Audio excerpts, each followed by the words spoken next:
We are really glad you're here. My name is Jennifer Murdoch, and I am the pastor here at Linwood. Corey is our director of family ministries and all other things, and he's back there making this video happen so that others who may not be here tonight can listen and learn as well. Before I introduce Holly, I want to introduce you to the restrooms because everybody needs That's really those what's from exciting, time to isn't it? time. So they are just right through this door, go through the door, take a right at the hallway, and there are restrooms there if you need them at any point. So we are really, really pleased to have Holly Berkely Fletcher back. Were you here about a year ago? No. In January, right? Time February? flies. Winter. Before the was the same. I love California. before the book was published, That's right. and now her book is out, The Missionary Kids, Unmasking the Myths of White Evangelicalism, and we're really excited to hear what she has to say tonight. So first I just want to say, this book is really, really great. So if you haven't gotten it and read it, you really should. It's really good. And I was telling Jay earlier that I have a really hard time reading history. I get lost in all the details, and I forget what it's about after a paragraph, and I didn't get lost. That's because I don't do details. It was really great history. So Holly is a historian. She has a PhD in American history. She's an essayist. Obviously, she's a book author. And she's a former analyst for the CIA, which makes all of us super excited and interested, but she's not. I think last time that was most of the tonight. questions were about the CIA. Everyone was really about that, spycraft. Which actually Tell us is more. not always popular amongst mainline Christian audiences. It's kind of, CIA is a little bit Yeah. dark side. Yeah. I'm not saying I'm proud. I'm just saying that I was in the CIA.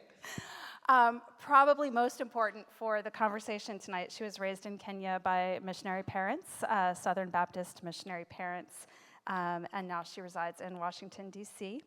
So I think the thing that's so amazing about the book, she weaves her own narrative, the stories of the people that she interviewed, the MKs, 85, did I get that number? Yeah. Around then. Around I won't 85. identify her, but one person is in the audience tonight. If the person wants to, there she is. All right, I wasn't going to out you. Now we're all going to be like, oh my gosh, who was it? Who was it? But she's actually not in the book. But she graciously, actually, we had 2 conversations. She lent me a lot of her time, and she was very insightful. And thank you so much, Debbie. And it's a pleasure to meet you in person for the first time. Wonderful. So she weaves all of this personal narrative with history, the history of the missionary movement in the evangelical church and in the mainline church, and also a lot of theological insight as well that I think speaks to not just the experience of missionaries and missionary kids and the evangelical church. I think it has a deep reflection on American religion. I learned a lot about who we are by reading the book. So I'm really excited for the conversation. Thanks so much. It's so great to be back, and this church is really special to me. There's a group in this church that has taken me in and has become very special to me. So it's great to be back. Thank you. Oh, I should also say, Jay Rodarmel, who is a member of our church and our church council chair and an MK himself, although within the Presbyterian tradition, will periodically chime in about some of his experience as well. And for those who are members of the church, ask our organist Amelia as her experience growing up as a missionary kid in the Seventh-day Adventist church as well. So we've got some MKs around.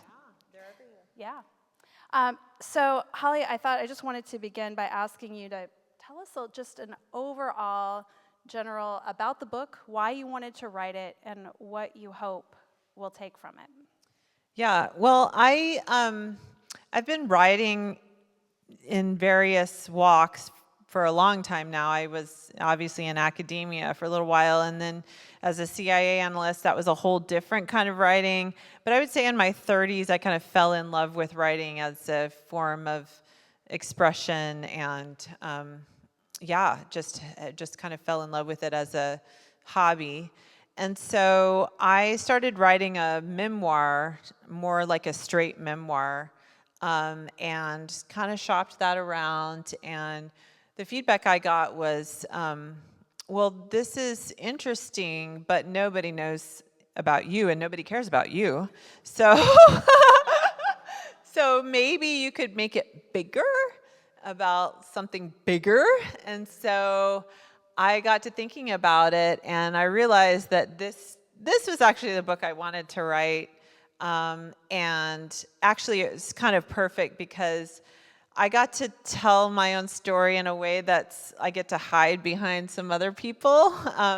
So it's a little bit less scary, and sort of exposure to myself and my personal and my family certainly. And then I also I started interviewing missionary kids. Debbie was one of the earlier ones, but it just really snowballed. I didn't have like a number I was going for, but once, I posted in these sort of Facebook pages and forums that MKs are in, and it just kept going. People just kept signing up and signing up. So I was like, and I enjoyed the conversation so much that I was basically like, I'm going to just, as long as people are signing up, like I'm just going to keep doing these. So I got to over 80, yeah. And then they were just really sacred conversations, and a lot of people that spoke to me, I got the sense that they they were having like insights about themselves in real time. Like they were, and I was having insights. So it was just these were just sacred conversations to me, and really put a lot of pieces in place. And then I started doing the sort of more foundational research, about evangelicalism and the history of missions. Some of it I knew and some of it I didn't. I was a 19th century historian, so I had a good basis in just sort of general religious history and race and all of that sort of thing, but not so much the missionary story itself. So that was really insightful. Anyway, it was just a real eye-opening journey for me. And it just really, when it was all said and done, I just felt like, I don't know, I just had this sense of, calling. I do believe in calling, just not the kind how it's positioned in evangelicalism. But yeah, the way it all came together, and then the opportunity to actually publish it, it was like it's been waiting for me the whole time, so kind of a little bit hair on the back of the neck experience with it, so. All right, so you brought it up. Let's talk about calling. So in some of the early chapters, you talk about the importance of the idea of calling. I mean, it's certainly a huge part of Christianity in general. I would not be here if I didn't have a calling, and that's the first question they ask you in the ordination process. Tell us your call story. But it's even, I think, bigger deal in evangelicalism, and then it's on steroids for missionaries.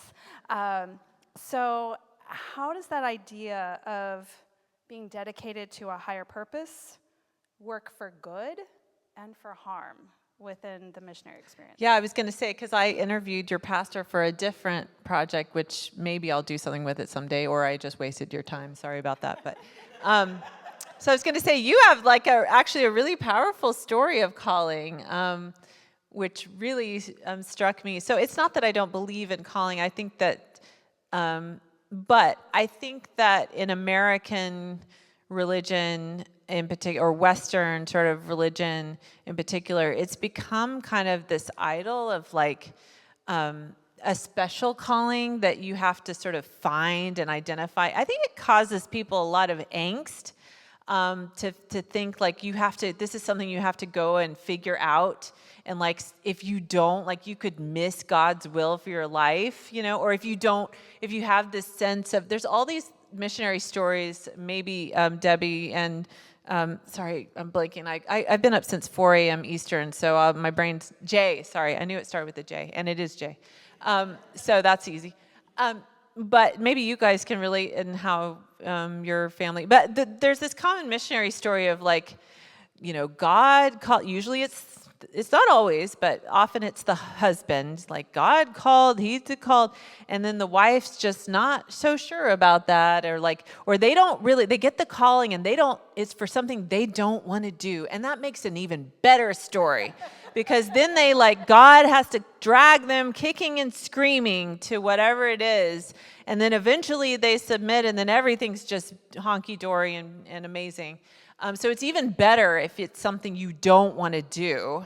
But I feel like I talk about in the book how culture has influenced this idea.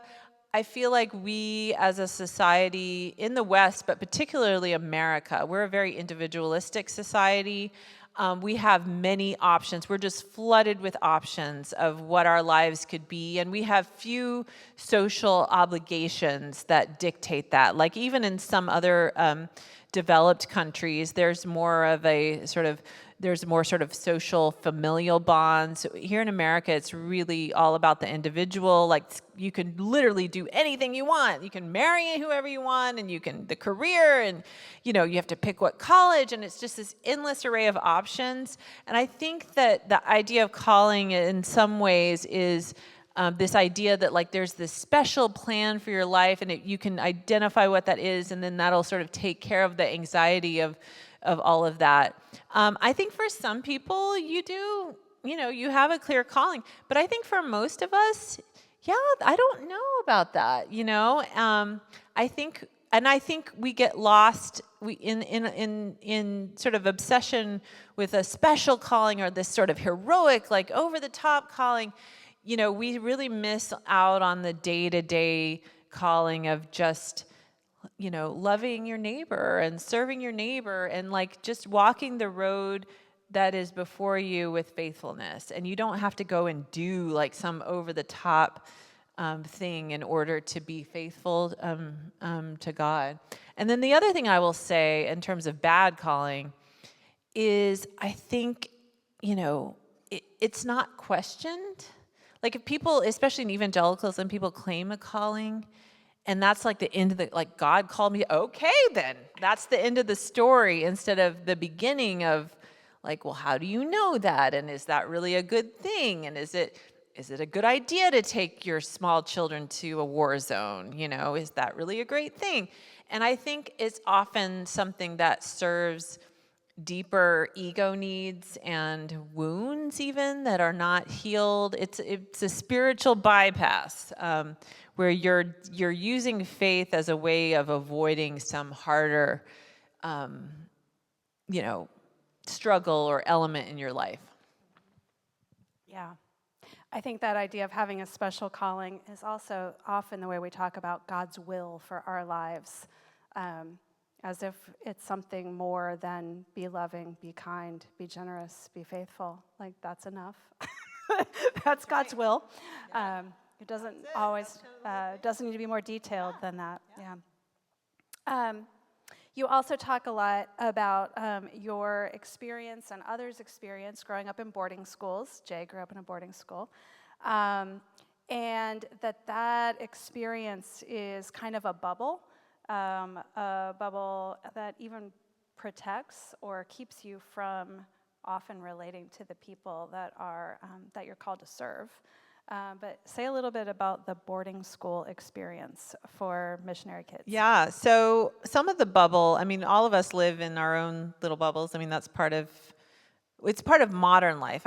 There was one author I cited who brings up the fact that in more ancient or older societies, and in many societies even now around the world, there's a lot more mixing of economic classes in the same geographic space, or there was in the past. And now we're just very, obviously we're racially segregated in many ways, but economically in this day and age, especially class-wise, we're so, stratified. So all of us have our bubbles. But on the mission field, it's pretty extreme, and it's often imposed by, like, even if you go as like an enlightened missionary to a developing country in particular, like, you're never going to be, you're seen as this powerful person. You're economically high above, much higher level station than the community. You come with all the American trappings. People, see America as like this powerful nation. Maybe it's changing now, I don't know. But, you come with sort of all the trappings of being, there's racial elements in that as well. And so you're never really a peer in the community. So it's more than just a bubble. It's like you're a, like it's almost, you're just on a different realm, really. But for the kids, because they have, educational needs, and the idea is never that, unlike immigrant families where they move to a place and that's where they're going to stay, and the expectation is their children are going to stay there and assimilate and be part of the society, you're never going to stay. Like, you're always there temporarily, and your children are always going to have to return, right? So you put them in these American-ish, institutions in these countries, and yeah, it is pretty intense. It's like a little America, even though it's usually there's lots of different nationalities there. It's very American dominant, and there's very little. There's very little mixing with, all the teachers are missionaries, Americans, and then it's the evangelical bubble on top of that. And you're getting that here in America more and more, where white evangelicals are basically, segregating themselves culturally. They have their own, they're homeschooling increasingly, or they're sending their children to private school, and I even know someone, there's Christian insurance companies, there's Christian travel agencies now, so you can, like, I don't know what that means, but like, you can do your Christian movies and your Christian books, and you can just array your whole life in this like evangelical bubble. So you have that on the mission field too. Yeah, the Christian yellow pages. Yeah, you can look for the fish, you got to have the fish on the business, the whole thing.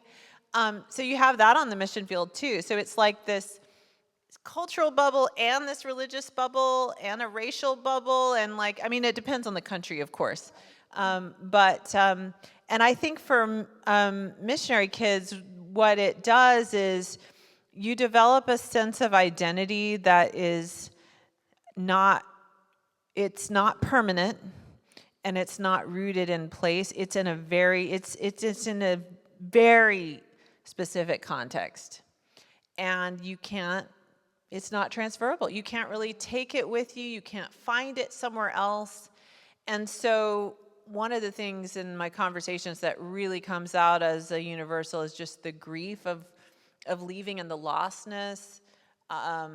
That seems to be very common for missionary kids, and I think it's related to that. Yeah. How old were you when you went to boarding school for the first Oh, time? I was 10. Yeah, when we went to Kenya, I was 8, and I actually went to a Kenyan primary school for a couple of years, which was it was a kind of she Kenyan school, But even I was one of the few white kids. I was treated as special, I got the special white kid treatment. But still, at least I got kind of a more authentic experience. Yeah, my daughter's 10. I cannot imagine sending her off to a school by herself. And sometimes the adult supervision was a little less than stellar. Yeah, I obviously some of the people I spoke to had horribly, really bad, abusive, especially in the far more distant past. There are some terrible, terrible stories that I talk about in the book of sexual abuse, physical abuse, a lot of neglect. Certainly my generation still, a lot of my classmates went to boarding at age 6 and basically left there for weeks and months at a time. Yeah. Were you 6? You were 6. I won't speak for Debbie, but I was 10, which is older. That was bad enough. I mean, the research says, and because there's a lot of research on boarding schools, particularly in the British context, because it's such a common feature of the aristocratic, still to this day, the aristocratic class. And so there's a British psychologist who just passed away, actually, Joy Shiverin, I think her name was. And she coined the term boarding school syndrome. And it's, especially for kids that go young, yeah, it's very traumatic. And it really changes, in my case, I believe it did. It changes the family dynamic, like pretty irrevocably, I think. In my experience, it just changes the family dynamic, because now that I'm a parent, I kind of see it really differently, where you realize how much of the parent-child really, or any relationship really, is made up of this sort of just day-to-day mundane interactions that add up over time, and the conflicts. Like when you have a child in boarding school, then home is like, it's like Disneyland. It's not real life. And I didn't have conflict with my parents. I didn't need to. I would just, if they made me mad, I just kept it to myself, and then I went back to school. And, we just didn't. So you can't build trust like that. And yeah, so I really think it is damaging for the family dynamic. Yeah. Jay, did you want to say anything at all about your boarding school experience? So yeah, I went to boarding school in India for up in the Himalayas, and I had a little bit different experience. The school was very well known, and they could get people coming from other countries and pay a lot of money to go there. And so we had a mix of some American missionaries, but then a lot of other people from other cultures as well. But I think the whole boarding school, what does it feel like? I started in 9th grade, and I remember like just feeling terrible, and there was no way to communicate with your parents. You could send a letter, and it would take 10 days to get to them, and then 10 days to send one back. There was no telephones, there was no internet. Now it's different, obviously, because they have texting and all that. So yeah, it was tough. Yeah.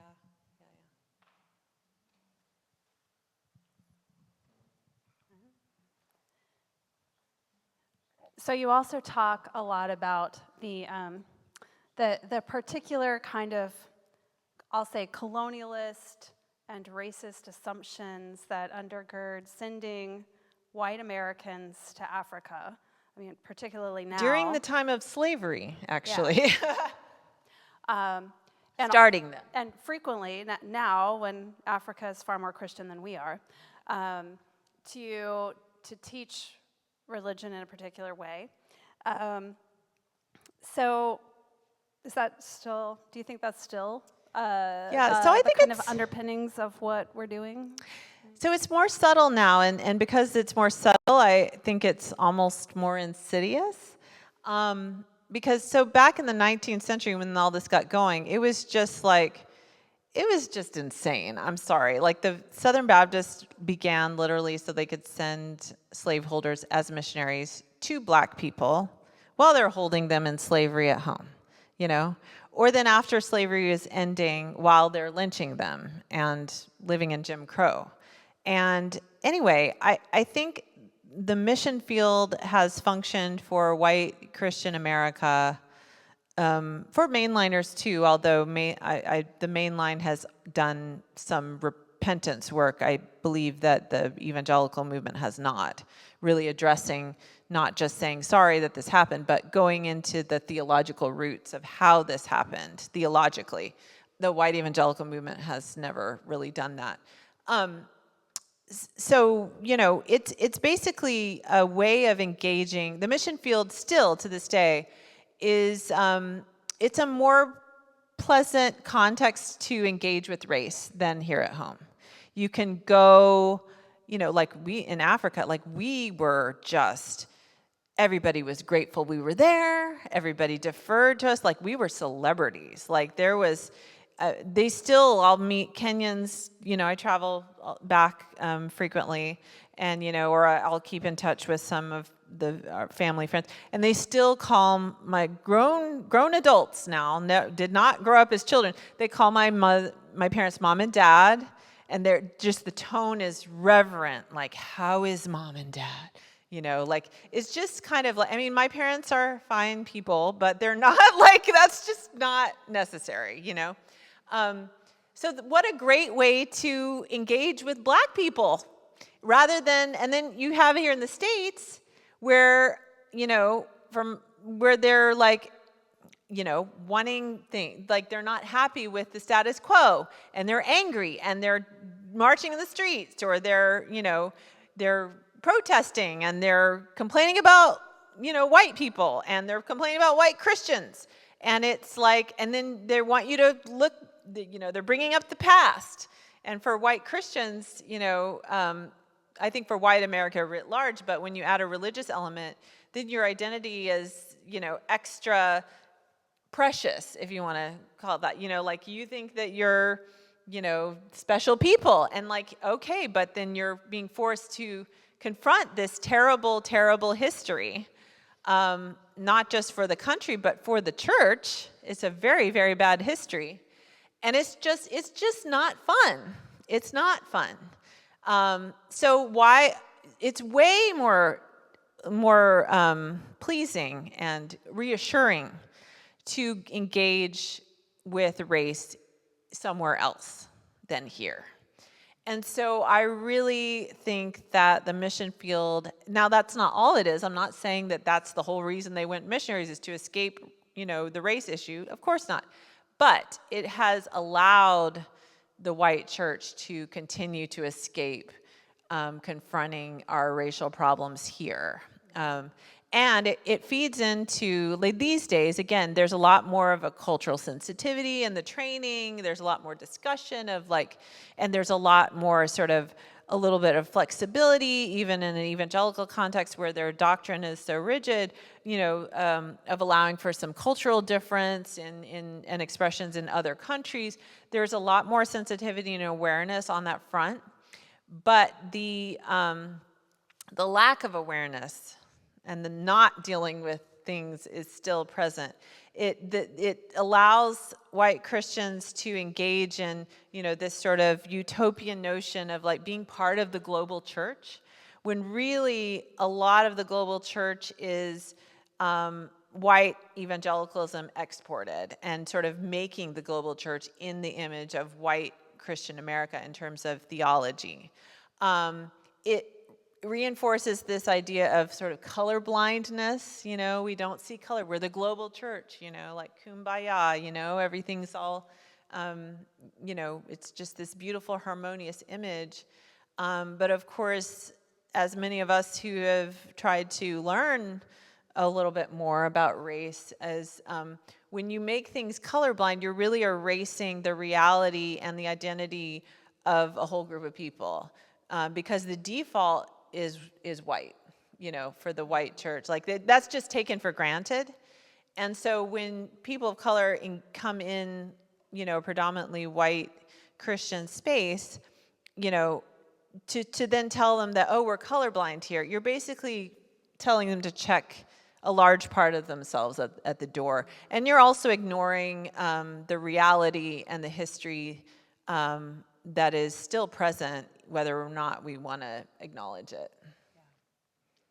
So it's kind of it's a safe way to engage, because Oh, yes. you're the person with power. Even though it seems like you're going into incredible danger, you're the person with power and privilege. You define the terms of the relationship. People need things from you. You're there with all of the education, the authority, the expertise. I was really struck by you saying that, you know, you could be in the middle of Africa, and the only difference between a worship experience that you might have around the corner and in the middle of Africa is just the people that are in the room. Maybe the language, but the style of music is often the songs same. are the same. The mega church, they've got the mega churches now, and the charismatic, and also the corrupt preachers in some cases. And, you know, I didn't notice it at the time because this is what happens, right? You put your blinders onto yourself, that, we don't have so many Methodist missionaries to Africa. The Methodist Church is strong in Africa. But we go on short-term missions all over the place. And I've been to Haiti so many times, and I love being able to sing contemporary worship songs with the Haitian people that I'm serving. And I've never really paused to think about that, right? Why do they know all the same Methodist American hymns. contemporary? They know the Methodist hymns because they have the hymnals, but that's a way of taking the American church and imposing it on the Haitian people. They know the contemporary worship songs, and the prayer style is different and everything, but in a lot of ways, yeah, it's the American church imposed. I will say they on are other far cultures. more tolerant of very long services Yeah.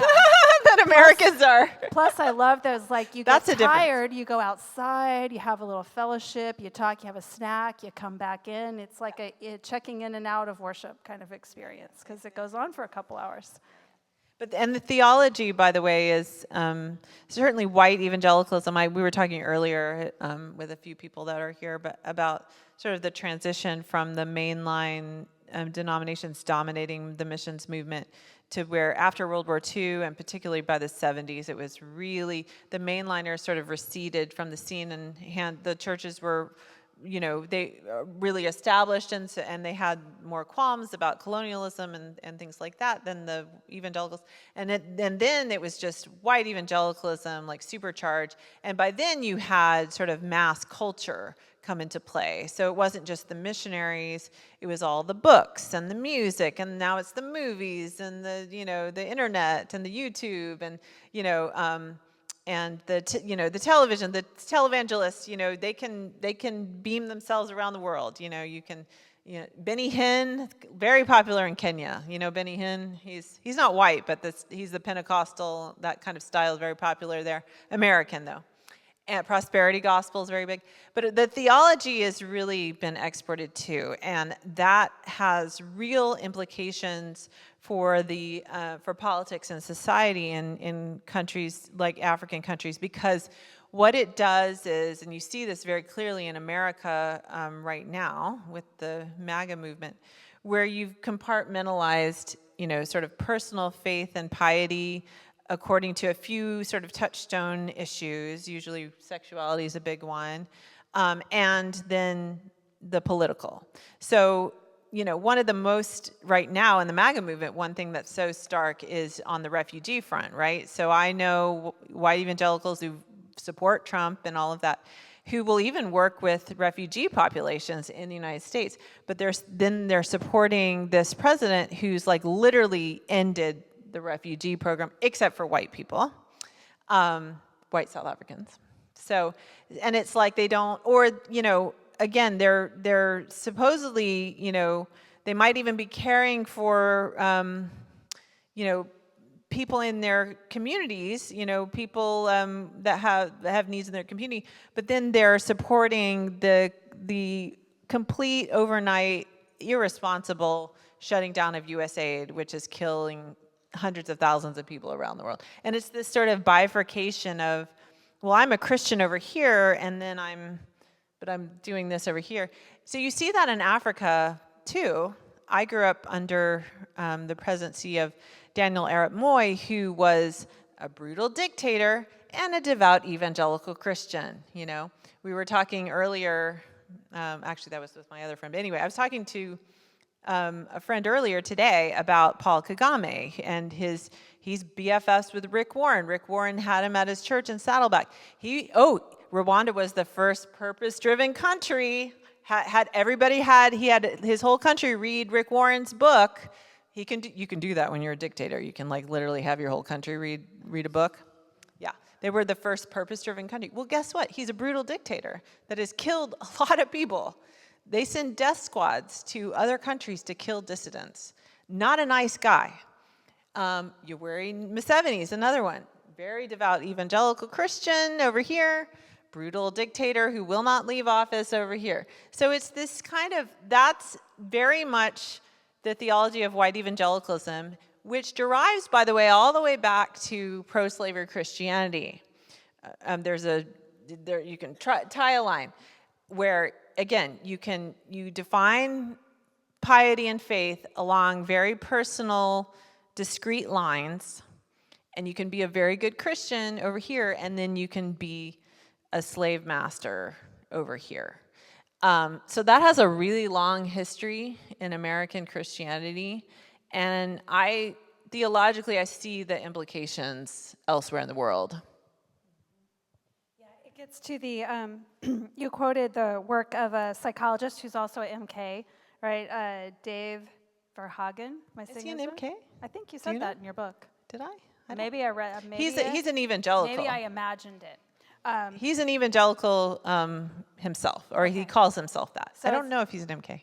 Verhagen. I'm not sure. I need to ask him that. But I've only interacted with him through email. he talks about all of this as I thought it was a really great idea, a great concept. The idea of a spiritual bypass, that we can go far away and do work with Africans, or you can imagine here going to India, feeling really good about ourselves, and we're so interested in justice, we love all of our neighbors, but we're not going to talk to the person next door, or we are not going to do the work of racial reconciliation in our own country, that we use our work as a spiritual bypass for doing the real work that's necessary. Absolutely. I think that's, again, that's not the only motivation for missions. Obviously, I'm not saying that. But that's a function. I think that has served a function for the American church of what missions has. One thing I tried to do in the book is I tried to separate out sort of the missions narrative and function for the American church from the actual missionaries themselves, and some of them are not good people, which I detail that. But a lot of them are really sincere people that have done good, really do love people and have done good work. And by the way, they are almost exploited themselves in this system where missions is a consumer product for the American church to consume and that is pleasing and can allow the white American church to feel, good about themselves. It's a product to consume. It's not really a sacrifice to make, except for a very few. And for those very few, and particularly for a lot of the children, it's an incredible price to pay. And they're the poster children for the movement, while the vast majority of American Christians are really not learning anything. They're not growing from this movement. It's basically just reflecting back to them a pleasing image of themselves. It's not challenging them in any way. The missionaries, yes, a lot of them are really growing and being challenged, and in some cases, especially in distant past, dying. They would literally take their caskets with them overseas and abandon their children. And the price that missionary families have paid, certainly historically, has been extremely high. But for the people in the pews, they're not, they give a little money, and maybe they go on these days, they go on a short-term mission trip and they come home feeling good about themselves. But they're not really. So I tried to reserve my harshest words for the American church, not for the missionaries themselves, although I do have a few harsh words for some of those missionaries. Did any of you have questions for Holly? I knew Roy did. Let me come over here. Didn't Dave Verhagen coin the term collective narcissism? Well, I don't think he coined it because I think that's a broader that's a broader concept in psychology, if I'm not mistaken. Again, he's a clinical psychologist. But applying it to white evangelicalism, yes. And actually, so his book, you've got to read it, by the way, if you have any interest in white evangelicalism, because when I read this book, like the last of the pieces like fell into place for me of how just I thought about my own life and my own experience, how I thought about missions. It's called How White Evangelicals Think. And he identifies a higher than average preponderance of narcissism, narcissistic personality disorder in white evangelicalism. First of all, in America versus other countries, which should not surprise any of us. We have a very high view of ourselves here. American exceptionalism, there's some truth to that. You know, I'm a proud American, or used to be. And it's higher still for white evangelicals. And the reason that it sort of everything fell into place for me is, so basically narcissism is an avoidance. It functions as an avoidance function. So there's a deep-seated shame and guilt, but really it goes deeper than guilt. It's a shame that you don't want to face, or a fear, okay? It's fear, anxiety, shame, all of those bad things. But instead of facing it like, you know, a healthy person does, the narcissist creates a grandiose personality to engage in, where they're invulnerable, they're the hero, they have all the answers, they're certain, they have all the, they're certain about everything, they have this vaunted view of themselves. And that fits to a T, my experience growing up. I think it is again, it's not the only motivation for missions, but it's how missions has functioned in white evangelicalism. It's this grandiose, heroic narrative of what white Christianity is, and it distracts and it avoids the reality that has been lurking there for a long time. Did you have anything to add to that, Roy? Because you've read Verhagen's book, right?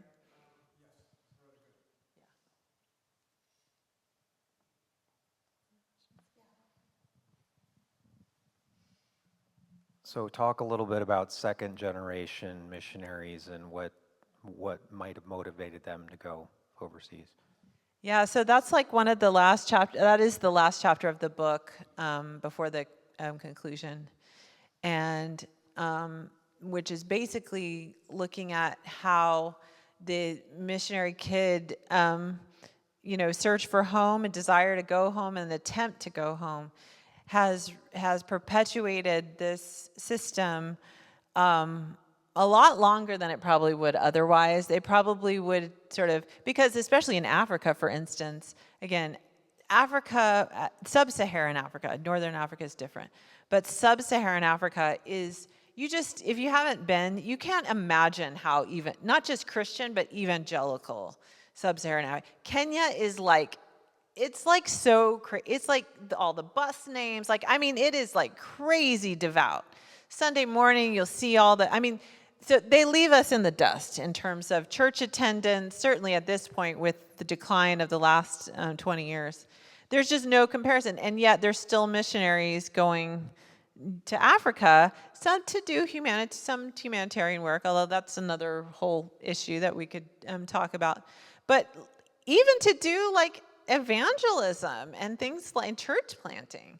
And a lot of, there's not data collected on this, so I don't know how many, but anecdotally, a high number of missionaries that I know are themselves MKs.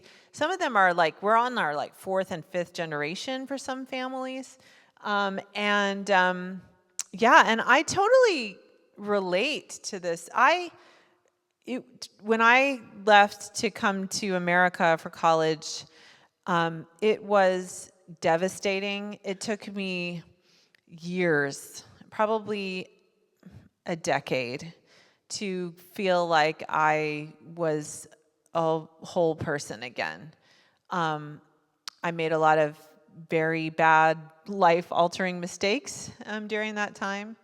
as well, because I didn't have a clear concept that I was operating out of grief, and I wanted to go home, but I also knew that I was at least lucid enough to understand that, my faith was way too shaky to sort of, although I know I detail one in the book of an MK whose faith was very shaky, and I know missionaries who will secretly confide some doubts that would shock their supporters, let's just say that, about their faith, about their enterprise, what they're doing there. I've heard from some of them since this book came out, but that's the only way they know to go home. There's not a lot of countries, especially nowadays, it's hard to get a work permit there because understandably they don't, they're trying to reserve those jobs, and they increasingly have an educated middle class that can take, professional jobs. And so there's not a lot of other opportunities to go home. And so they become missionaries. And then so it just sort of keeps going.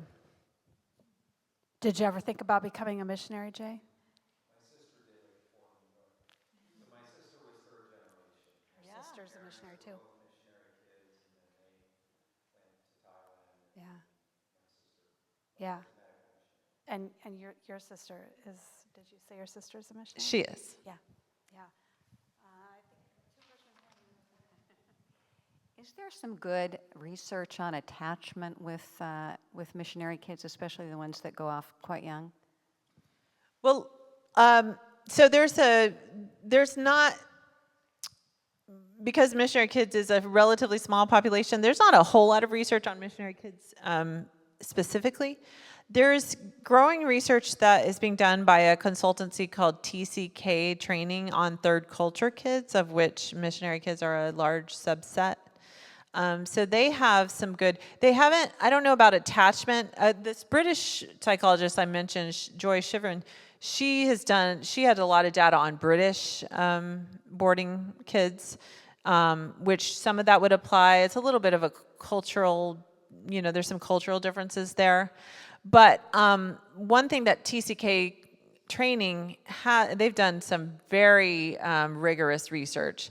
And one of their big conclusions so far, and they keep collecting more data and analyzing more data, is that third culture kids, but missionary kids in particular, have a higher number of ACEs, which are adverse childhood experiences.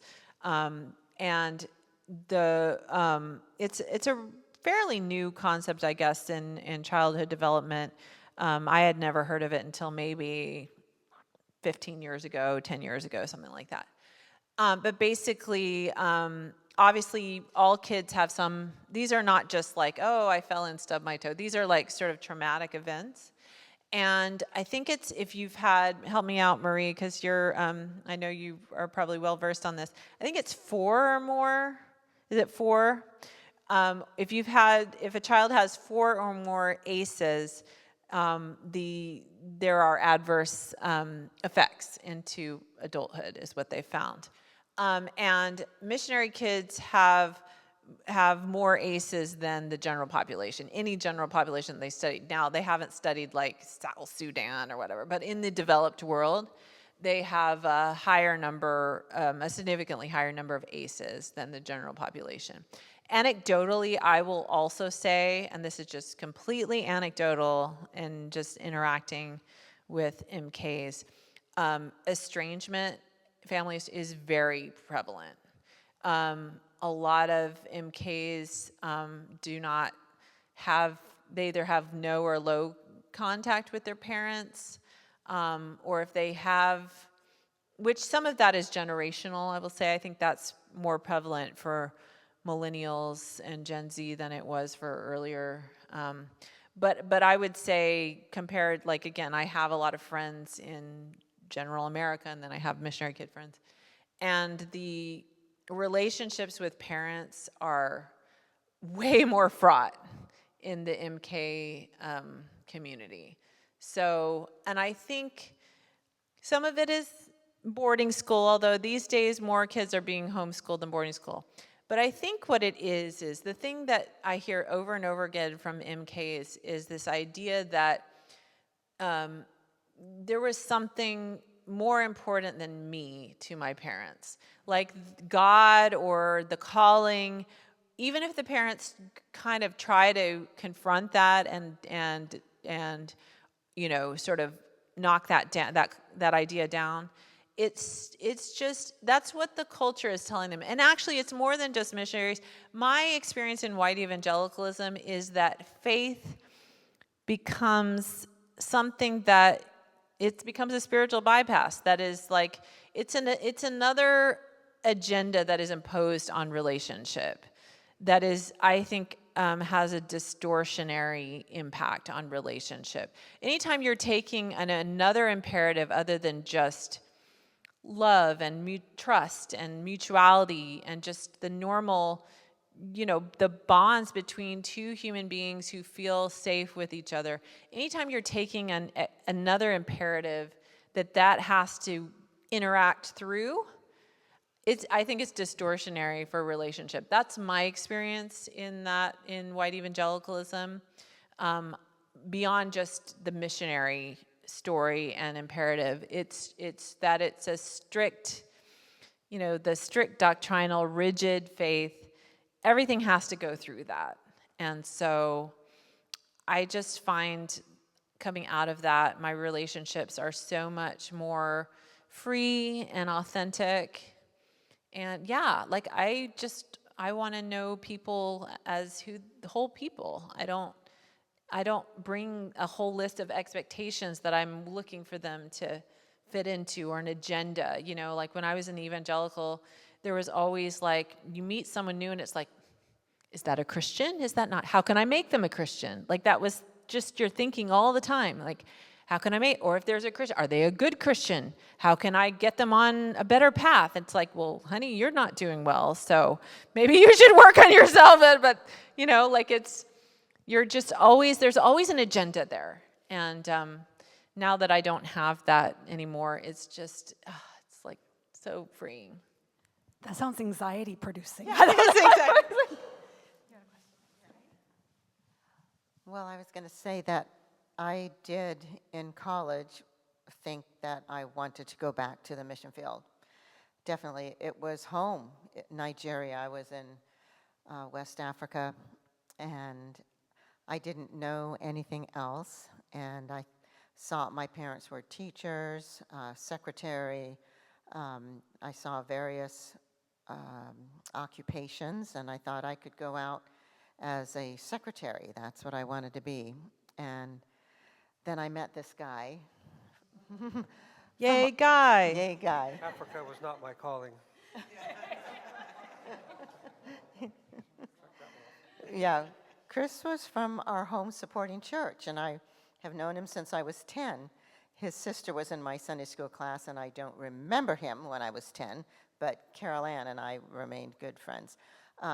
So we did start dating at about that time, and I told him I'd like to be a missionary, and he says, well, I am not called.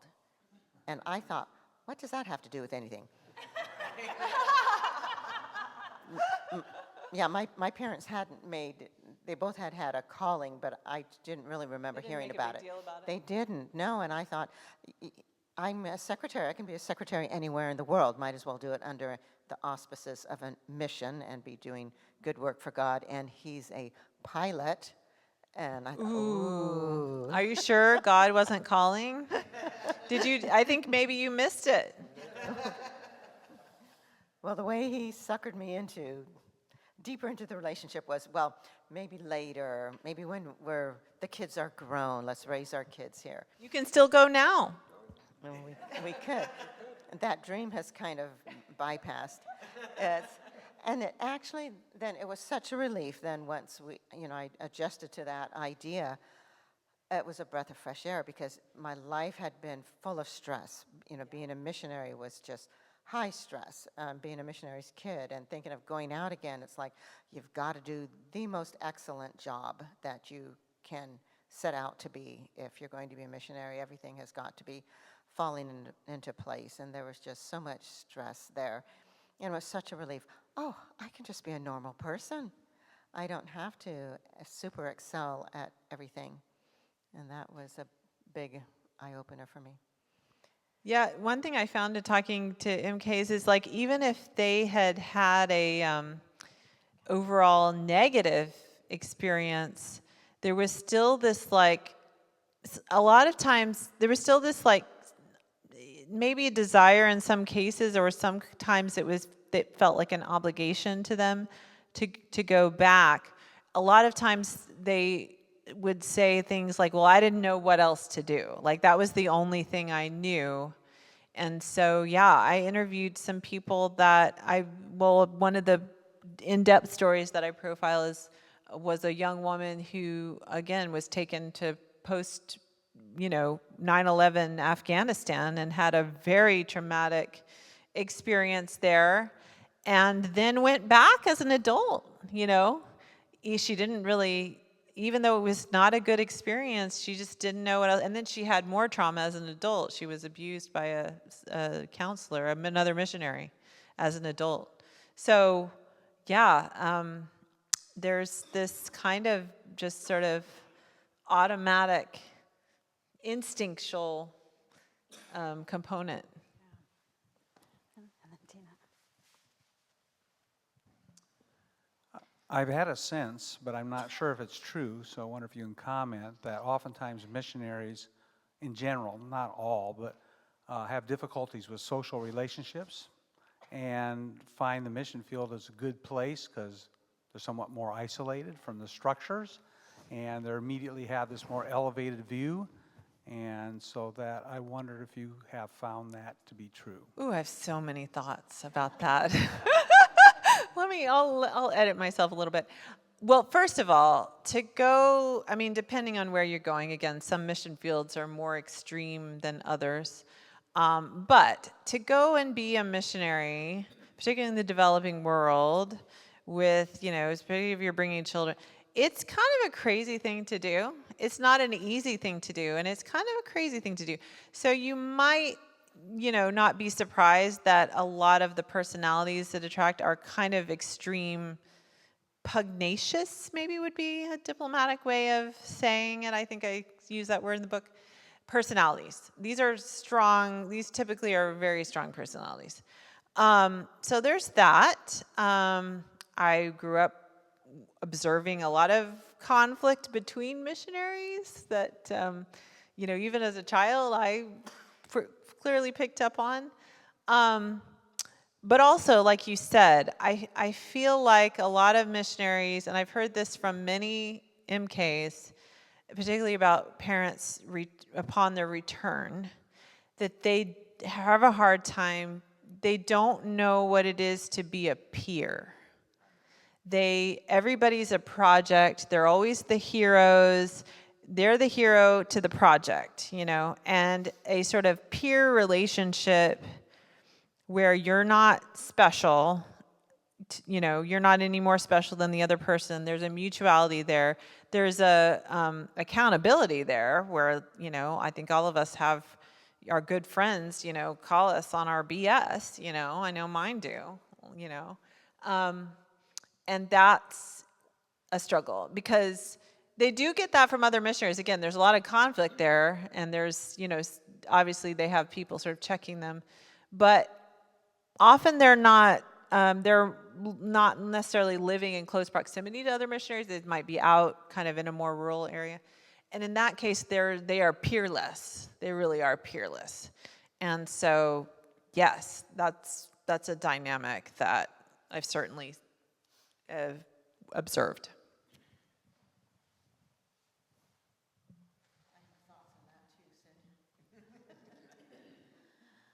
Oh gosh, I have so many questions. Not least of which is how you go from missionary kid in Kenya to CIA, because that can't Well, be it's just actually the a normal path. it's a natural pipeline. So. Okay, I'm getting the book, and I am reading the book for sure. Thank you. I guess the one that's really stuck for me is what's with the boarding school? I mean, I feel like with Christianity so much it's family, and to separate the family, especially in such a tender time. Like, why was that such a common thing? And then before you answer, I really want to appreciate you for opening up your heart and your mind and your experience to us so that we can learn from it and grow from it. I just want to really appreciate you. Thank you so much. I really appreciate you being here and reading the book. Yeah, so there's the brief history of that is, so when they first started going out in the 19th century, again, they were going out to usually remote areas. They definitely wanted to keep their children apart from local children. Those were the heathens, and so there was this idea of like, we don't want them to be corrupted. So they would literally, before there were these regional boarding schools set up, they literally they would put in some cases by themselves. I tell a story in the book, a 6-year-old put on a ship months long on a voyage by himself to America. And they literally abandoned their children. They would give them to sometimes relatives if they were lucky, but members of the mission board. There were these homes in the U.S., basically orphanages for missionary children, and they were literally abandoned. And so an upgrade from that was the establishment of regional boarding schools. And there's multiple ones around the world. My school, Rift Valley Academy, is one of the oldest. It was founded in 1906. And children would be brought from all over the region. And the idea is that this is a intentional bubble that we're creating this American educational environment to prepare them for life in America, but also to keep them away from the heathen, African children. So they don't, aren't unduly influenced by that. I'm speaking at the time. I'm not saying now.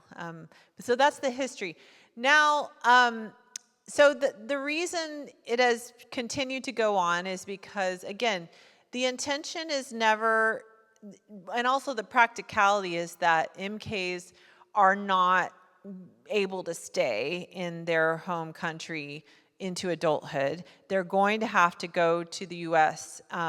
for college and onward education.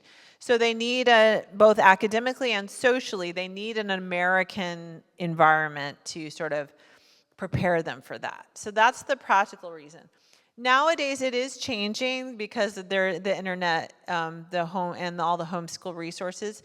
There's a lot more. Boarding school has started to really fall out of favor, particularly for the young ages. It's more common to send kids like for high school. And in high school, it can be a good experience, although we were talking earlier, me and Jay, about it depends on the kid, because the problem is, even in high school, if you got a kid who doesn't fit in, who is bullied, it is horrendous because they literally don't have anywhere safe. So you think about your kids, in day school, you go to school, maybe they don't have many friends, maybe they're bullied and it's not a good experience, but then they come home and they have a safe space to sort of regroup, to get that special attention.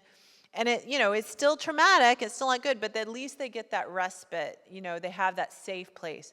When you go to a boarding school, you do not have a safe place.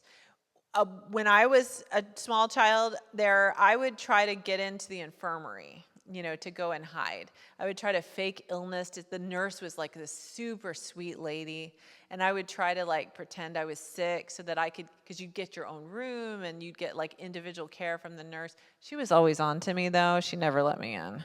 So I had to be and I was really healthy, so I never got in the infirmary very long.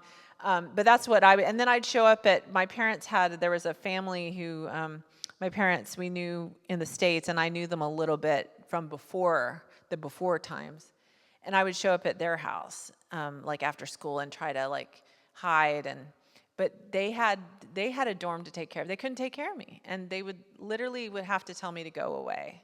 They literally would send my little sad self, you have to go now, you have to go now.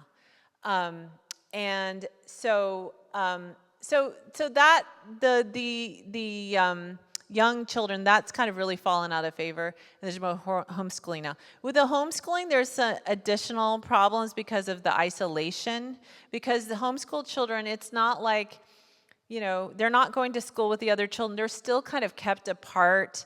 It's particularly bad for girls because girls in a lot of these cultures are expected to do all these chores. They don't have the freedom that American girls do. And the MK girls aren't really allowed to go too far from home because of security concerns.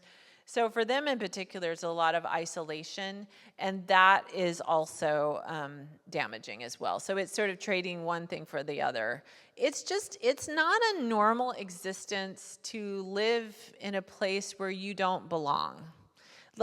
Just to put it in stark terms, and you never will belong. There's just too many barriers to that, and you're not integrated into community. There's a lot of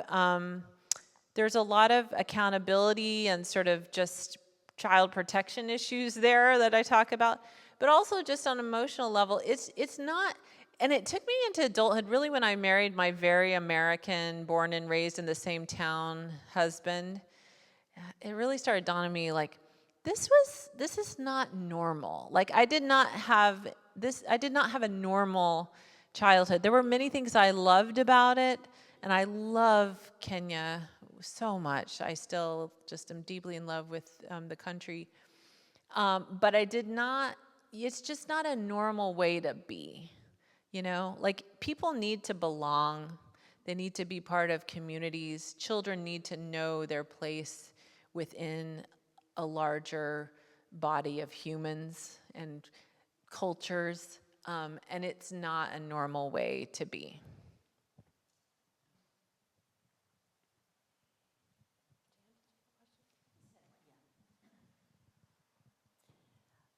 I'm wondering what kind of pressures were put on missionaries. Was it about numbers? Like you have to have so many souls saved? Was it about building? Was it like, what did they have to do to make sure they got their funding? And did that also have an influence on why they would send their kids away? That's such a good question. So that really depends on the mission organization, and it runs the gamut from the Southern Baptist, which was my family's, which is the Southern Baptist Mission Board is a real bureaucracy. Like it is a bureaucracy, and they actually salary their missionaries, and they are employees, and they get a pension and the whole thing.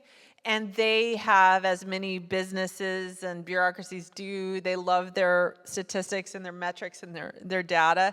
So the Southern Baptists, I don't know if they used to count baptisms. I don't know if they still count baptisms, but they definitely, I think they still count baptisms. Church plants, my dad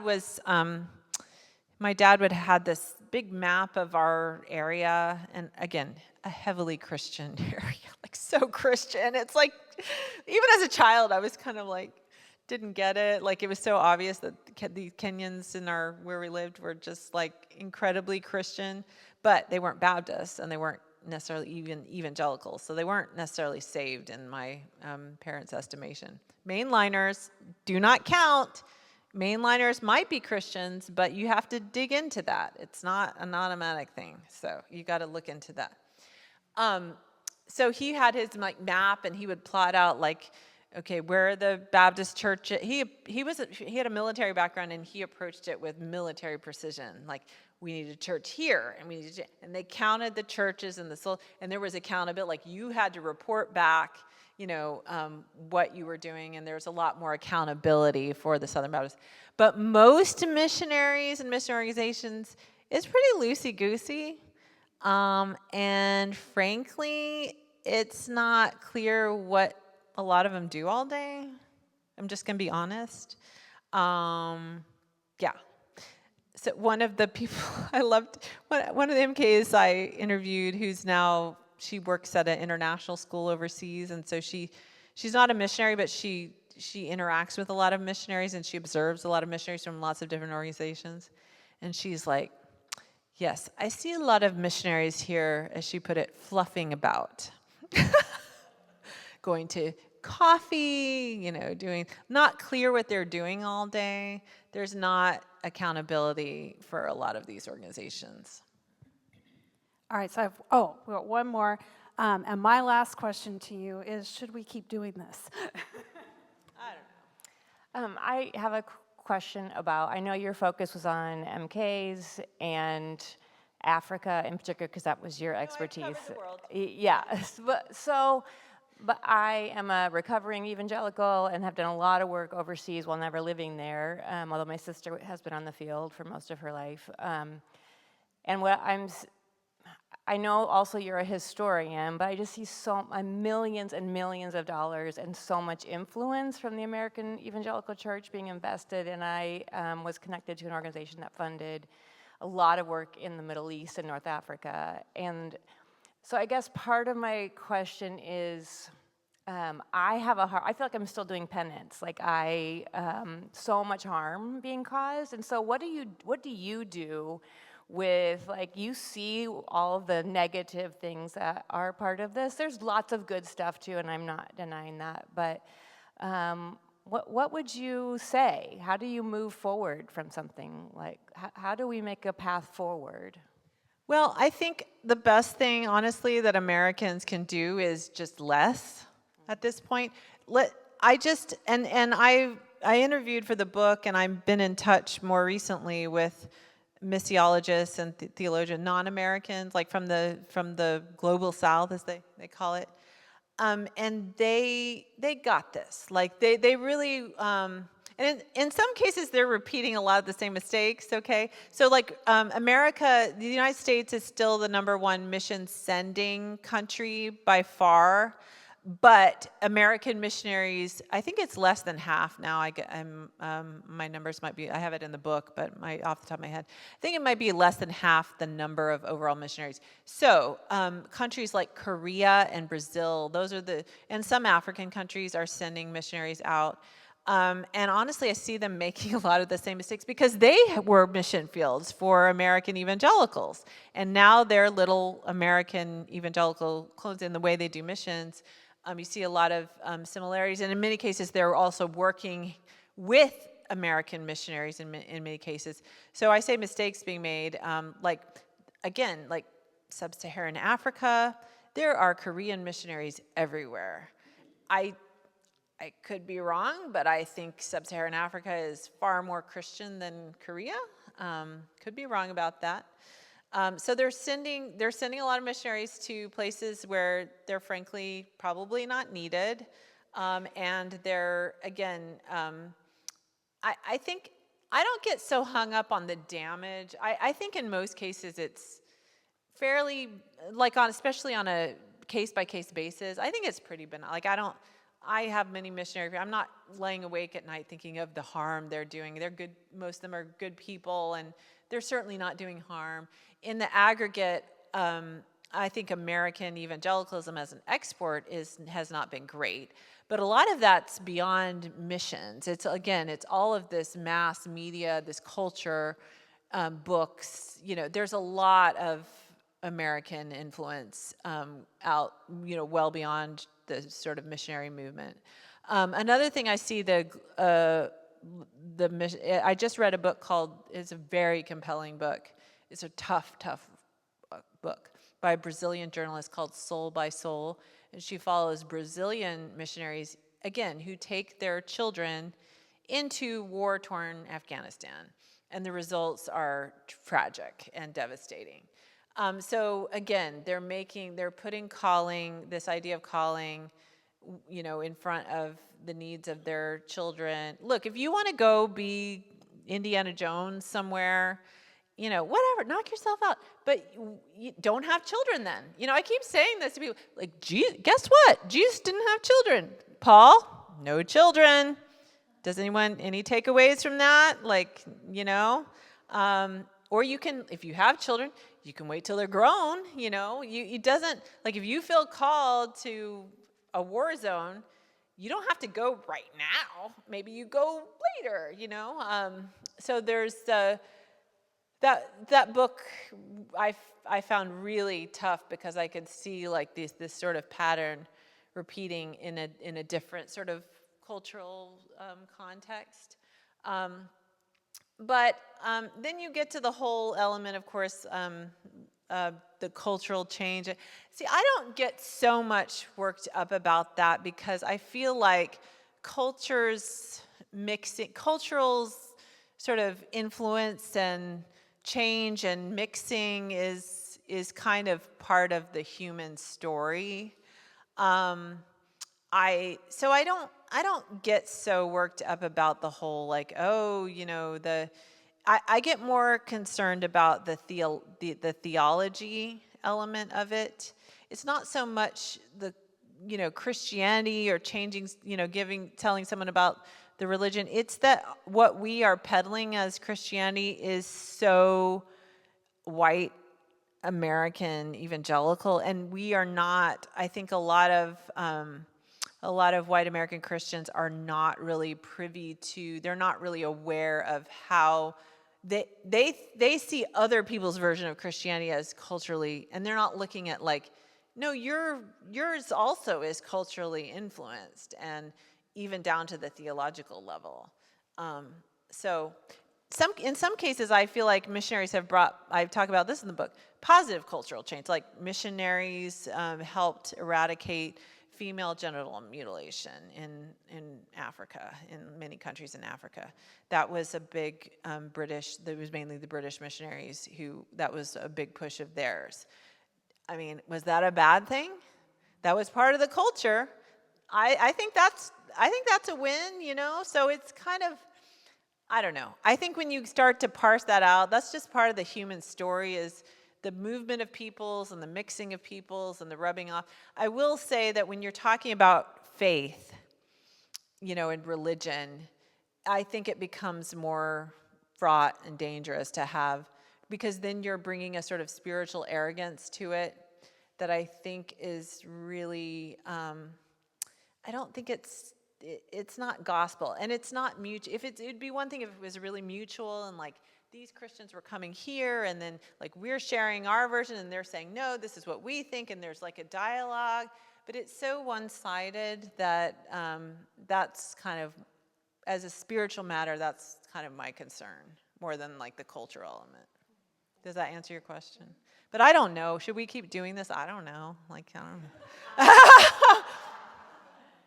Ask God. Yeah. What does God say? What is God telling you in your dreams, you know? So I'll tell you what my dad did after leaving the mission field and coming here, and he passed away last year at 95. And his last trip out to Thailand, he was asked to be the director of the leprosy rehabilitation place that was there, and he said, no, I won't be, but if you pick a Thai person, I will be the assistant director. And he went over to be the director of an organization that my friend's father had died, and he took it over, and he, during his 4 years, made it his mission to hire a Thai person and have them take over. So that was his take, is it's time for the non-Americans to do this. And in most of the world, there's enough expertise in things like medicine built up and that's not always the case. I think medical missions is a particular field that I have generally more sympathy for. But in most countries, even developing countries, there's now a pretty, you know, there's real expertise in most fields. I have a friend who's a missionary. Well, she doesn't like to call herself that. She's a trauma surgeon. And she's in Malawi, but again, she has sort of slotted herself. She works for a Malawian hospital, and like her boss is Malawian, you know. Now she does do some instruction because they don't have much trauma surgery, and they don't have much, you know, trauma surgery is not something they have a lot of there. So she does do instruction, but as an administration, and you know what, she'll tell you, like, sometimes they do things differently. Like, it's frustrating. Guess what? Like, welcome to the rest of the world, you know, like, we think we're Americans, and you know what, sometimes we do things better and more efficiently, but maybe that's not the only thing, you know, maybe that's not the only thing.